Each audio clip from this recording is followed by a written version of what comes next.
मध्य युग को मनुष्य के इतिहास का सबसे बर्बर युग माना जाता है। इस काल में अनेकों बर्बर लड़ाइयां लड़ी गईं। अपने दुश्मनों, विद्रोहियों या कानून तोड़ने वालों को सजा देने के लिए ऐसे बर्बर वहशी तरीके इस युग में इजाद किए गए जिनके बारे में सुनकर और पढ़कर आपकी रूह कांप उठेगी। आज हम आपको बताएंगे मध्य युग में सजा देने के 10 ऐसे ही खौफनाक तरीकों के बारे में। इम्पेलमेंट। 15वीं सदी में वल्लाद तृतीय वालाशिया का राजकुमार था। वल्लाद को ड्रैकुला नाम से भी जाना जाता है। ऐसा इसलिए क्योंकि वो बेहद निर्दयी था। अपराध सिद्ध होने पर वह धारदार पोल को पीड़ित के शरीर के आर पार करने का हुक्म सुनाता था।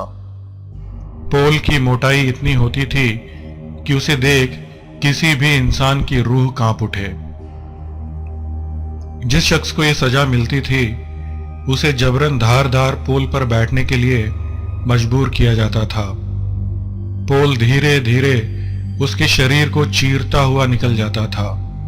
सामान्यतया पीड़ित को पोल पर इस तरह बिठाया जाता था कि पोल का नुकीला हिस्सा शरीर को चीरता हुआ ठोड़ी पर आकर एक बार रुक जाए और फिर धीरे धीरे ठोड़ी की हड्डी को पार करे।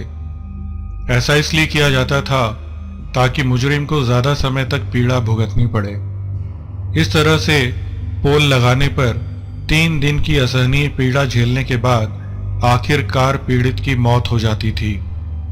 कहते हैं वल्लाद ने अपने शासनकाल में 20,000 से लेके 3 लाख लोगों को ये सजा दी थी। वल्लाद इस कदर जालिम इंसान था कि खाना खाते वक्त उसे ऐसा देखने में बड़ा आनंद आता था।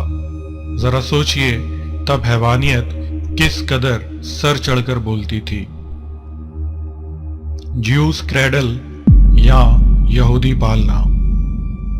यहूदी पालना एक बार देखने में धारदार पोल से जरा कम कष्टदायक लग सकता है, लेकिन ये इंसान को तड़पा तड़पा कर मारने वाला हथियार था। लोगों को नंगा कर कर यहूदी पालने में बिठाया जाता था। प्रताड़ना की ये प्रक्रिया बेहद खौफनाक होती थी। पीड़ित को 3 जगह से बंधे एक रिंग नुमा खाली सीट पर लटका दिया जाता था। फिर इसके नीचे यहूदी पालने को लगाया जाता था। इस दौरान पीड़ित के पैर को रस्सी से बांध दिया जाता था जिसे नीचे खड़े लोग पकड़ के रखते थे। सजा का आदेश मिलते ही लोग रस्सी को एकदम से खींच देते थे। गौरतलब है कि स्त्री को उल्टा और पुरुष को सीधा इस जानलेवा हथियार पर बिठाकर सजा दी जाती थी। इस सजा के दौरान लोग घंटों रस्सी को खींचते रहते थे। कभी कभी दर्द को बढ़ाने के लिए पीड़ित पर अतिरिक्त वजन भी लटका देते थे। Coffin torture. इसे कॉफिन प्रताड़ना कहा जाता था। मध्य युग में यह काफी प्रचलित था। अगर आपको ध्यान हो तो किसी हॉलीवुड फिल्म में आपने इस तरह से सजा देते हुए देखा होगा। पीड़ित को पिंजरे में कैद किया जाता था ताकि वो अपनी जगह से हिल भी ना सके। इसके बाद पिंजरे को किसी पेड़ से लटका दिया जाता था। इस तरह की सजा ईश निंदा जैसे गंभीर अपराध के लिए दी जाती थी। पीड़ित को या तो आदमखोर जानवर काट खाते या फिर वो पक्षियों का निवाला बनता था। हालांकि देखने वाले पीड़ित का दर्द बढ़ाने के लिए उस पर पत्थरों से भी हमला करते थे।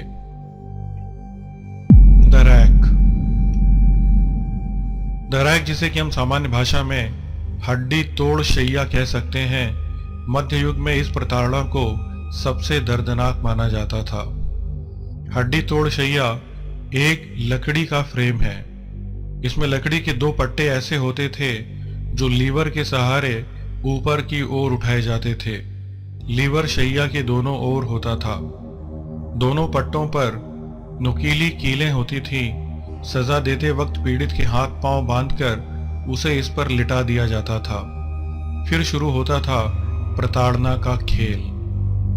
शैया के दोनों ओर एक एक व्यक्ति लीवर को मजबूती से उठाता और जैसे जैसे पट्टा उठता पीड़ित की हड्डियां कड़कड़ाहट की आवाज के साथ टूटती जाती।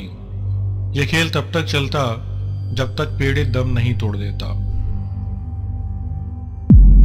The breast ripper. यह प्रताड़ना सिर्फ महिलाओं को दी जाती थी। अगर कोई महिला दूसरे पुरुष के साथ अंतरंग संबंध बनाती पाई जाती या फिर उस पर इस तरह का आरोप साबित होता तो ब्रेस्ट रिपर के जरिए उसे प्रताड़ना दी जाती थी। रिपर को महिला के ब्रेस्ट से लगाकर जोर से दबा दिया जाता था। हालांकि हैवानियत की इंतहा इतनी ही नहीं, चिमटा नुमा इस हथियार को आग पर तपाया जाता था। इस प्रताड़ना के दौरान पीड़िता के उभार को पूरी तरह से निकाल बाहर किया जाता था। इस सजा में अधिकतर स्त्रियों की मौत हो जाती थी और जो जिंदा बचती थीं, उनकी जिंदगी मौत से भी बदतर होती थी। The pear of anguish. तस्वीर में देख आप अंदाजा लगा सकते हैं कि छोटा सा ये हथियार पीड़ित के लिए कितना कष्टदायक साबित हो सकता है। इस हथियार का इस्तेमाल बच्चा गिराने वाली महिलाओं, झूठ बोलने वालों और होमोसेक्सुअल लोगों पर होता था। ये नुकीला हथियार ऊपर लगा पेच घुमाने पर 4 हिस्सों में बंट जाता था। इस हथियार को झूठ बोलने वालों के मुंह में, एबॉर्शन कराने वाली महिलाओं की योनि में और होमोसेक्सुअल लोगों की गुदा में डालकर इसके पेच को घुमाया जाता था। जैसे जैसे पेच को घुमाते ये बड़ा होता जाता, जिससे कि पीड़ित को असहनीय दर्द होता। फिर उसकी खाल फट जाती और हड्डियां टूट जाती। अंत में अभियुक्त की मृत्यु हो जाती थी। The breaking wheel. Breaking wheel को कैथरीन व्हील के नाम से भी जाना जाता था। इससे पीड़ित जिंदा नहीं बचता था, लेकिन ये उसे इतना तड़पाकर मारता था कि देखने वालों की रूह कांप उठती थी। पीड़ित को व्हील से बांधकर उस पर हथौड़े से तब तक प्रहार किया जाता था जब तक उसके शरीर की हड्डियां टूट नहीं जाती थीं। फिर मरने के लिए उसे छोड़ दिया जाता था। कभी कभी पीड़ित को एक ऊंचे व्हील पर रखा जाता था ताकि पक्षी उस हाथ पैर टूटे हुए इंसान को जिंदा ही खा सकें। ऐसा भी कहा जाता है कि जिन पर दया आ जाती थी उनकी सिर्फ छाती और पेट पर ही हथौड़े से वार किया जाता था। हालांकि पीड़ित किसी भी सूरत में जिंदा नहीं बचता था। Saw torture. यह सजा पीड़ित को घोर व गंभीर अपराध के लिए दी जाती थी। इसमें एक खंबे के सहारे पीड़ित का पैर बांधकर उसे उल्टा लटका दिया जाता था। उल्टा इसलिए लटकाया जाता था ताकि उसके दिमाग को ब्लड सप्लाई चालू रहे और वो इंसान ज्यादा समय तक जिंदा रहे। उसके बाद एक बड़ी आरी लेकर उसको बीच में से धीरे धीरे काटा जाता था। किसी किसी मुजरिम को ही पूरे 2 हिस्सों में काटा जाता था, अधिकतर को तो केवल काट कर छोड़ दिया जाता था। The head crusher. ये मध्यकाल में स्पेन में प्रयोग होने वाली आम तकनीक थी। तस्वीरों में आप देख सकते हैं कि एक टोपी नुमा यंत्र प्रताड़ना के लिए बनाया गया है। पीड़ित का सिर इस टोपी से जकड़ दिया जाता था।